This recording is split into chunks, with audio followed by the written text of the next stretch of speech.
Chhatrapati Shivaji Maharaj taxi चालक मालक संघटनेतर्फे आज निषेध नोंदवला जातोय। आपल्यासोबत बोलण्यासाठी बाळासाहेब शिंदे आहेत, आपण त्यांच्याशी बोलूया। सर, काय सांगाल, आज या ठिकाणी तुम्ही निषेध नोंदवताय, अनेक टॅक्सी ज्या आहेत, बाईक, रिक्षा असतील, या आंदोलन निषेधमध्ये सहभागी झालेले आहेत, काय प्रतिक्रिया व्यक्त कराल?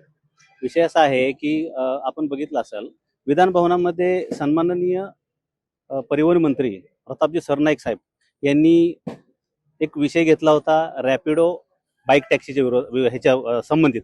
तर रॅपिडो बाईक टॅक्सीमध्ये त्यांनी असं म्हटलेलं आहे की येणाऱ्या 2 तारखेपासून आम्ही रॅपिडो बाईक टॅक्सीला अधिकृत करत आहोत। आता या चोरांच्या नगरीमध्ये अधिकृत काय करणार?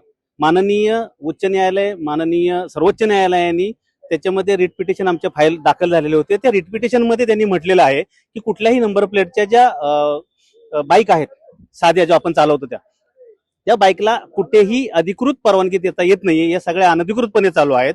4-4.5 लाख बाईक आज महाराष्ट्रात किंवा शहरामध्ये चालतात असं परिवहन मंत्री म्हणतात। आम्ही त्याच्यावर विश्वास ठेवत नाही, पण जर समजा 4.5 लाख बाईक या ठिकाणी चोरी करत असेल आणि परिवहन मंत्री विधान भवनामध्ये, विधानसभेमध्ये सांगत असेल की आम्ही यांना अधिकृत करत आहोत आणि याच्यात पर राईड आम्ही 5 रुपये घेत आहोत, मला असं सांगायचं परिवहन मंत्र्यांना की आपण दुटप्पी भूमिका काय घेता?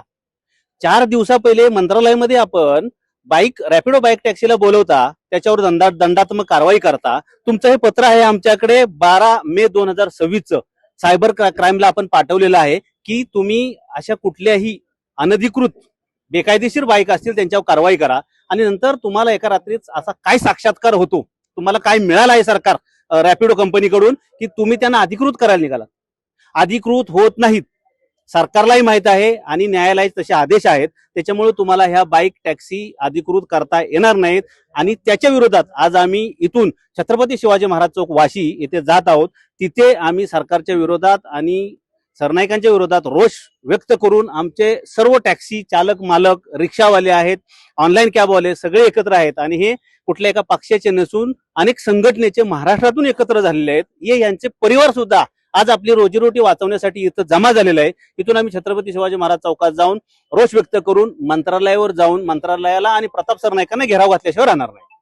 नक्कीच सर, आज तुम्ही या ठिकाणी रोष व्यक्त करणार आहात, मंत्रालयावर जाण्याची देखील हाक दिलेली आहे, परंतु पुढची दिशा काय असेल जर सरकारने यावर काही निर्णय घेतला नाही तर? सरकारने रात्री पोलिसांना पुढे करून आमचा आंदोलन आणि हा मोर्चा दाबण्याचा प्रयत्न केलेला आहे। आम्ही कुणालाही जुमानणार नाहीये।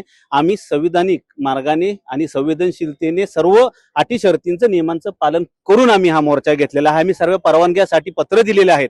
त्याच्यामुळं आम्हाला कुठल्याही प्रकारचा दबाव सरकारने देऊ नये आणि जर समजा सरकारला असं वाटत असेल की या गोरगरीब रिक्षा चालक मालकांनी आंदोलन करू नये तर त्यांनी आमची हाक ऐकावी आणि आम्हाला ह्याच्यासाठी चर्चेसाठी बोलवावं। आम्ही सन्मानाने तिथे येऊ आणि तुम्ही जर आमच्यासाठी रॅपिडो बाईक टॅक्सीला जर तो निर्णय रद्द केला तर आम्ही तुमचा सत्कार करू। नक्कीच आमच्या मागण्या मान्य झाल्या तर सत्कार करणार असल्याची प्रतिक्रिया जी आहे ती बाळासाहेब शिंदे यांनी व्यक्त केली आहे।